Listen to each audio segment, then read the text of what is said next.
72 ኪሎ ሜትር ከደብረ ማርቆስ 330 ኪሎ ሜትር በረሃውን በእግራቸው አቋርጠው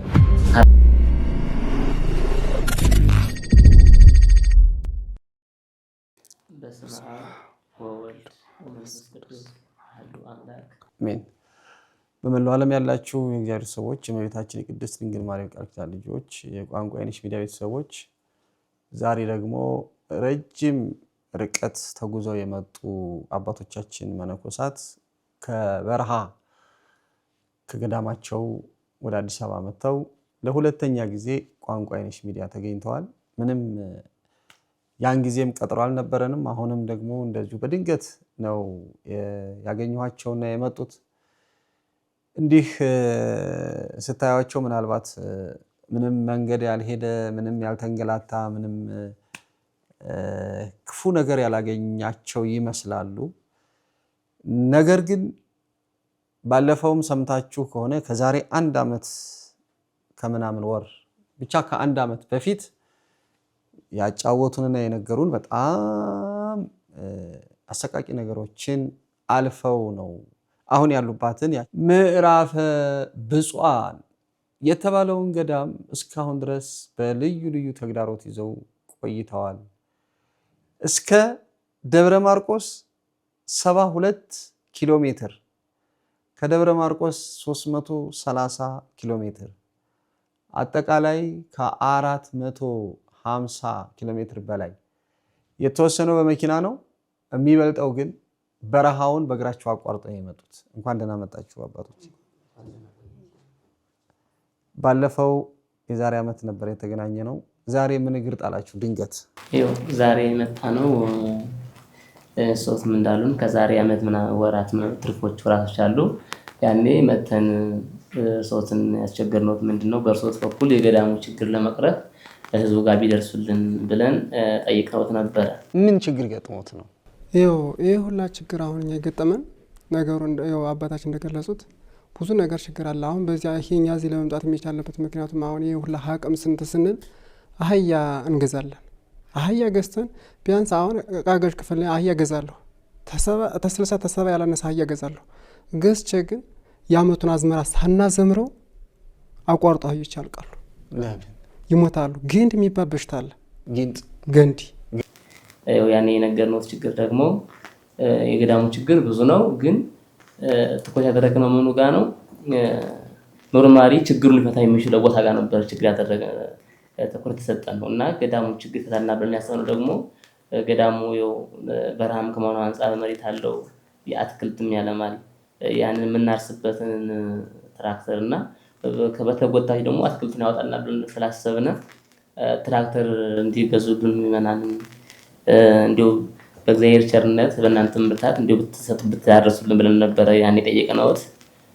ዛሬ የመጣነው ደግሞ ጠየቅነው ጥያቄ የደረሰበትን ለመግለጽ እና አንዳንድ ነገሮች ደግሞ ለማወያየትም ጭምር። እሺ አባታችን ይሄ ነው አባታችን እንደገለጹት ያለውን ነገር ተበቀደም እንደመጠነ ዳወያየናቸው ነገርና ሁሉም ህዝበ ክርስቲያን በሚያውቀው መሰረት ተናግረን የነበርና ያለውን እሳቸው ተናግረውታል። ተበቀደም እኛ ሐሳባችን የነበረ ትራክተር ዙሪያ ነበረ። አትክልቱ ስለሚበላሽ ሁሉን ነገር በአትክልቱ ያርሳል ተጎታች የሚኖረውና በዚህ አትክልቱ እናወጣለንና ተችግሩን እንቀርፋለን ብለን የነበረ እና ተዚያም በዚያ ጉዳይ የተነሳ ትራክተሩ እርሻና በእንትኑ ተጎታች ቢኖረው አትክልቱን ያወጣልና ተችግሩ ይቀርፋል ብለን የነበረ። ግን ተዚያ ጉዳይ ያን ወደዚያ ገንዘብ እየተሰባሰበ ያለ ወደ 1 ሚሊዮን ብር ተሰባስቦ ነበር በዚያ በተለቀቀው መሰረት ማለት ነው። ግን ያ ሆኖ ደግሞ እዚያ ላይ ያን ተያለ ቤተክርስቲያኑ በረሃ ነው። ምስጥ በጣም ኃይለኛ ምስጣም ቦታ ነው እና ምስጡ ቤተክርስቲያኑ በለው በጣም እንጨቱ ወራጅ ሁሉን ነገር ሙልጭ አርጎ በለው። ሲበለው ግን ኃይለኛ ነፋስ መጣና ድንገት አጋጣሚ ቆርቆሮን አነሳብን። ቆርቆሮ ሲያነሳብን ግን ተዚያ በተረፈ ወደ ትራክተር የተባለው ብር ግን ለማጠራቀም ያሰባሰው ነበር።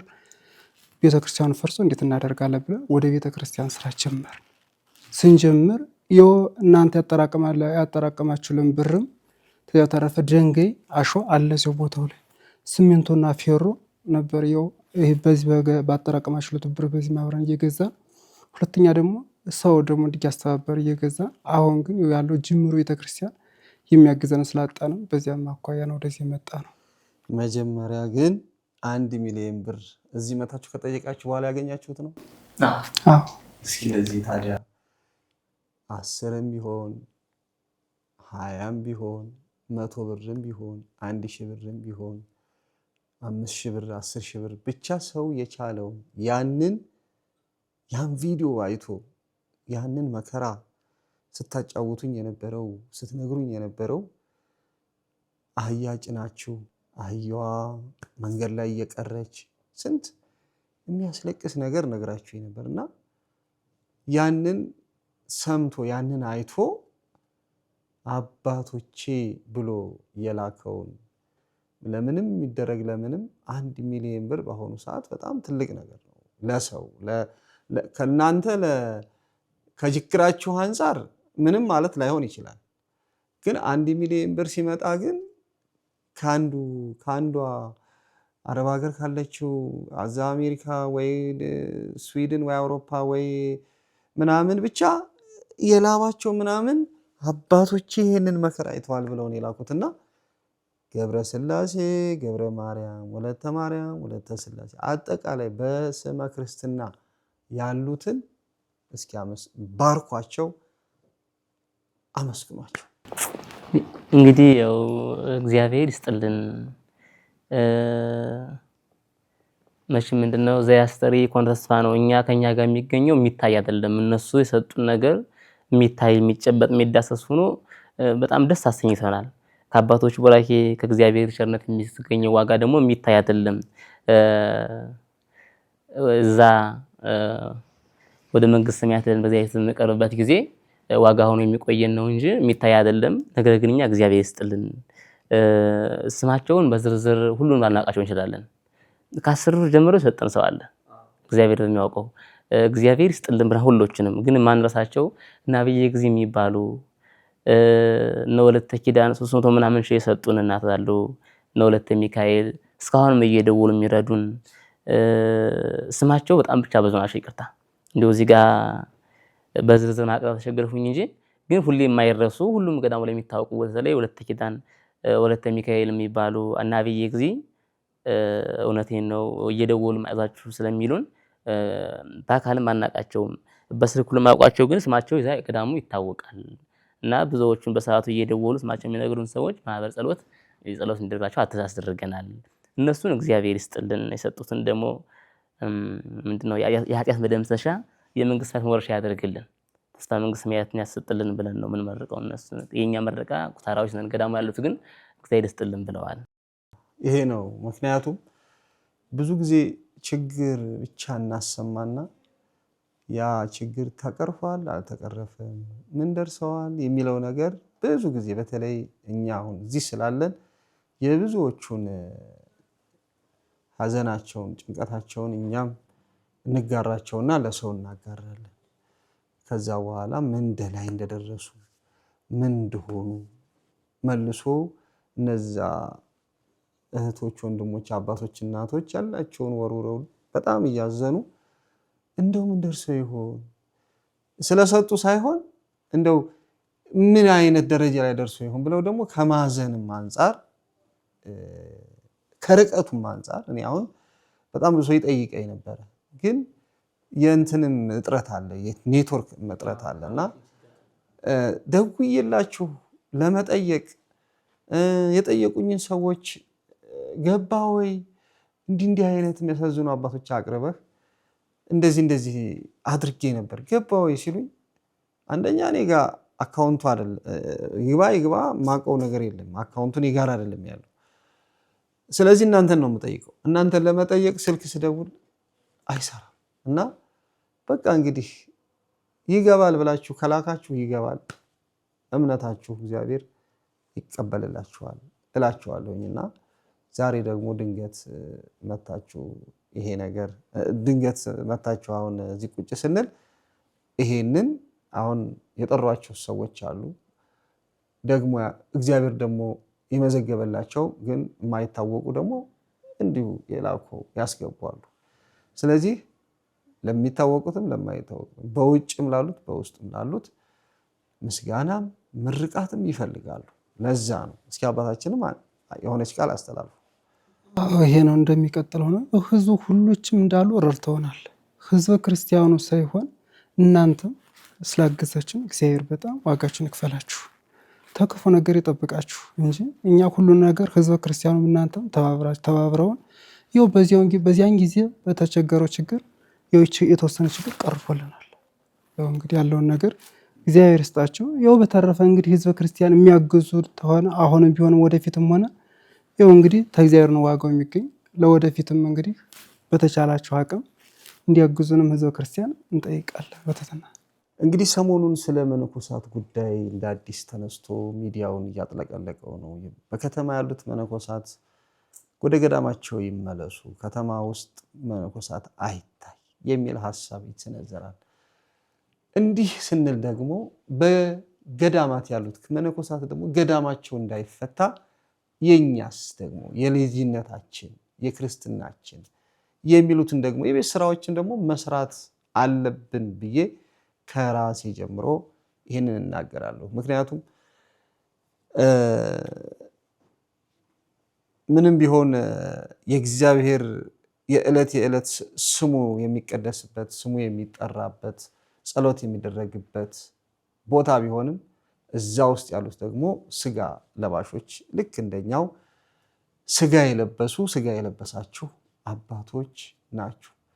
ማን ነው ከጎናችሁ ያለው? ምን ጎደላችሁ? ምን ቸገራችሁ? የሚል ከሌለ ተጋድሎው በጣም ይበዛና ወደ መዘጋት ወደ መበተን ይመጣል። እንደዛ እንዳይሆን ከተማ ያሉት መነኮሳት ይግቡ እንዳልሆኑ ከተማ ያለነውም ደግሞ ገዳም ያሉትን አባቶች መጠየቅ አለብን ብዬ የልጅነት ማሳሰቢያዬን አስቀምጣለሁ። የሆነ የማይረሳኝ አንድ የተናገራችሁት ነበረ። ያን ጊዜ ማለት ነው በአህያ ነበር የምታርሱት። ይሁን ግን በጣም እንትን ያለኝ ልቤን የሰበረው በአህያ እያረሳችሁ አህዮቹን ደግሞ ይሞቱ ነበረ። የሚገላቸው ምን ነበረ? በረሃው ውስጥ ገንድ የሚባል በሽታ አለ እና ያኛው አያቆያቸውም። እያረሱ እያለ እንግዲያ መድኃኒት ምናምን እንላቸዋለን፣ እዚሁ መርፌ እንወጋቸዋለን። በአንድ በኩል እየታረሰ አንድ ተቀንበሩ ወድቆ እዚህ ይወድቃል። በአህያ ነው የሚታረሰው። በአህያ ነው የሚታረሰው። ለምንድን ነው? በሬ እዛ ላይ መኖር አይችልም? አልለመደም። አንድ ጊዜ ሁለት ጊዜ በሬ ገዝተን ሞክረ ነው ነበር።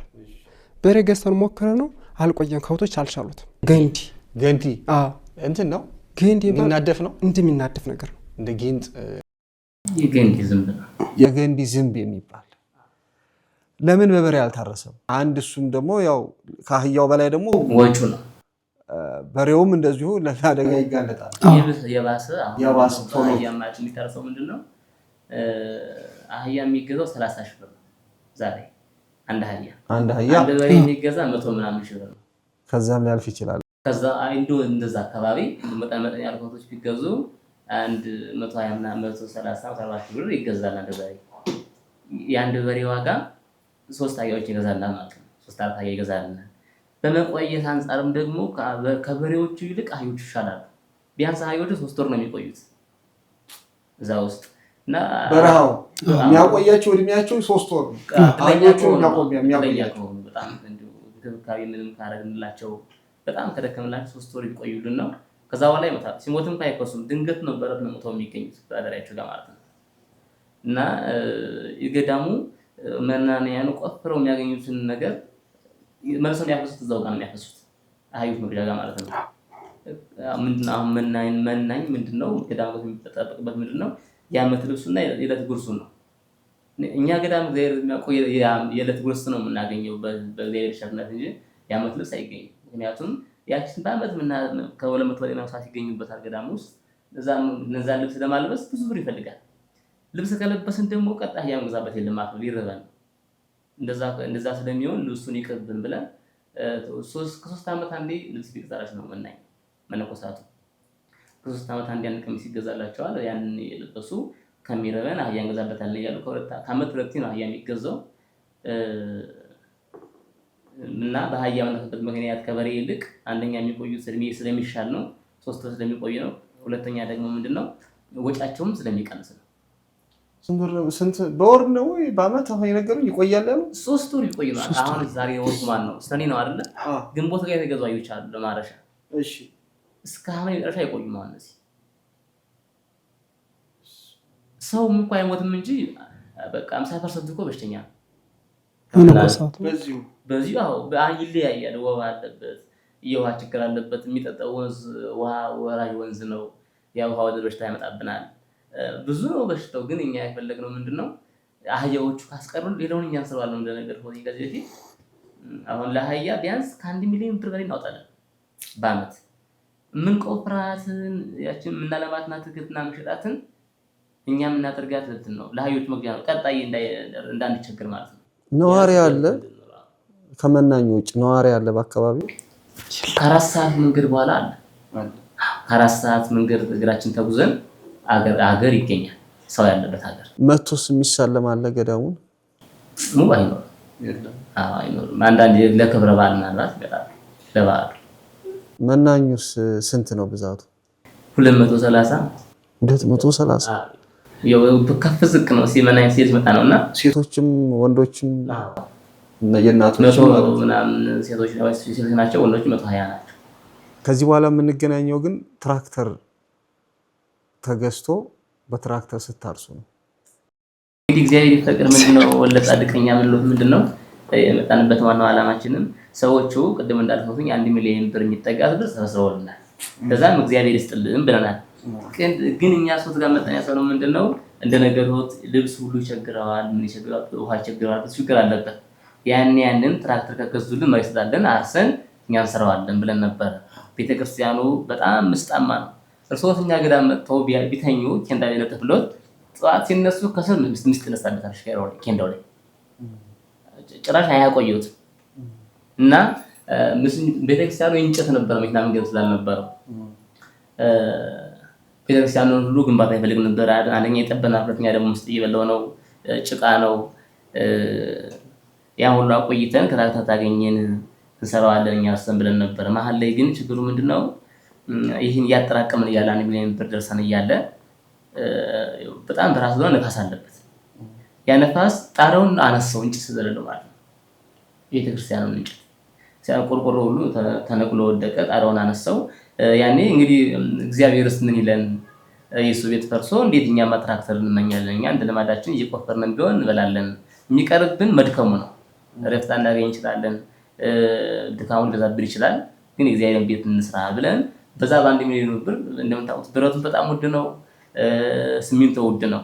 እኛ የምንገዛ ሲሚንቶና ብረት ከዛ የባለሙያ ወጪ ነው እንጂ ድንጋይም ምንድነው አሸዋም ምንድነው የጉልበት ስራውን መናኞች አሉ እየሰራን ነው የምንገኝ እና እነሱ ያበረከቱልን ገንዘብ እንዲህ አይነት ችግር ተሳቋጡ ስለመጣብን ለዚሁ ለእግዚአብሔር ቤት ነው ለክርስቲያን ያዋል ነው ማለትም መግለጽ እንፈልጋለን። ከዚህ በኋላ በእውነት እግዚአብሔር ብቻ ማመን ነው።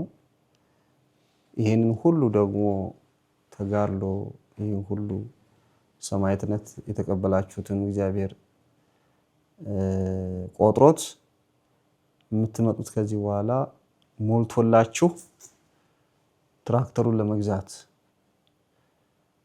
በአደባባይ እንደገና በደንብ እግዚአብሔርንም ይህን የሚያደርጉትንም ሰዎች ለማመስገን ለመገናኘት ያብቃ።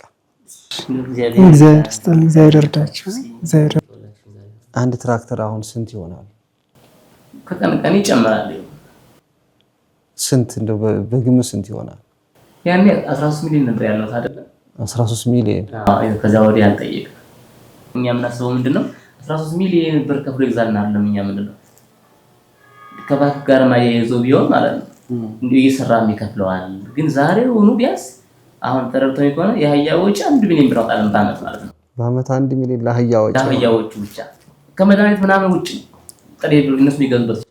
ይሄንን የምትከፍሉት ከምንድን ነው? እንቆፍራለን እና እንዘራለን። ከቀለባችን ቀንሰን እንሸጣለን። የምናዘምረው ቀለባችን በቆሎ እንዘራለን። በቆሎውን እና ጎቤ ያው ከሆነ ወይ ዛንጋዳማ የሚባለው ከሆነ እሱን ነው ገዳሙ ዳዴ የሚባለው። ከሱ ቀንሰን እንሸጣለን። አንድ ኩንታል 3000 ብር ናት። ያችን ብር ለመብላት የምንሸጠውን እንትን ያስቡን እና ከቀለባችን ቀንሰን የምንሸጠውን ከአህዮች ጋር ከምናውለው ብድሩን መክፈል ይቻል ነበረ እና ከባንክ ጋር ትንሽ ብር ቢሆን አያስይዞ የሚገዛልን ሰው ቢገኝ እግዚአብሔር እንግዲህ ያደለው ለበረከቱ እግዚአብሔር እንዲህ እኔ እችላለሁ ያለ ሰው ከተገኘ ያ ሙሉውን ብር ባይሆንም እንኳን ትንሽ ብር ከፍሎ ሊገዙልን ምዕመናን አዋጥተው እየሰራም ቢሆን ገዳሙ ሊከፍለው ይችላል። መኪናው ራሱ ይሰራል። እኛ የምንሰራው የነወሽ ወጪ ከቀረ የወጪ ከቀረ ደግሞ እዛ ሜዳ ይከፍላል ማለት ነው። ይሄው ነው እንግዲህ ያለው ነገር ወዚህ ችግሩ አባ እንደገለጹት ነው። ከዚህ በተረፈ እንግዲህ ህዝበ ክርስቲያን ሁሉም ነገር አውቆት ሁሉም በሀገር ውስጥም በዳርም ያሉትም ሁሎችም እንዳሉ አውቀው እንግዲህ ይሄን ቢራዱን እንግዲህ እግዚአብሔር ይመስገን ብለን ተነላለን። ከዚህ በፊትም ስለቀረበ ከዚህ በላይ አንቆይም። በረሃ ነው ያሉት 230 በላይ መናኝ ያለበት የገዳማዊ ስርዓቱን ጠብቁ አይደለም የጸሎቱን ስርዓቱን ጠብቁ። እስኪ የገዳሙ እንደው ስርዓቱን እስኪ እንገሩን። የገዳሙ ስርዓት እንደምታውቀው ገዳማዊ የተጀመረው አባ እንጦንስ ነው። ከዛ ጳኩሚስ ተረክቦ ደግሞ ስርዓቱን ከገብርኤል የተቀበለው ከእግዚአብሔር ተደርጎ ገብርኤል ሰጥተው ያ ስርዓት ደግሞ አባታችን ደግሞ ወደ ኢትዮጵያ መጣ እና የሚተዳደረው ምንድነው? የገዳማት ስርዓት ከአንድ ወንዝ ነው የሚቀዳው። ገዳሙ ስርዓቱን ያመጣው ከየት ነው? ከደብረ ሊባኖስ እና ከዳጋ እስጢፋኖስ ያመጣው ስርዓቱን።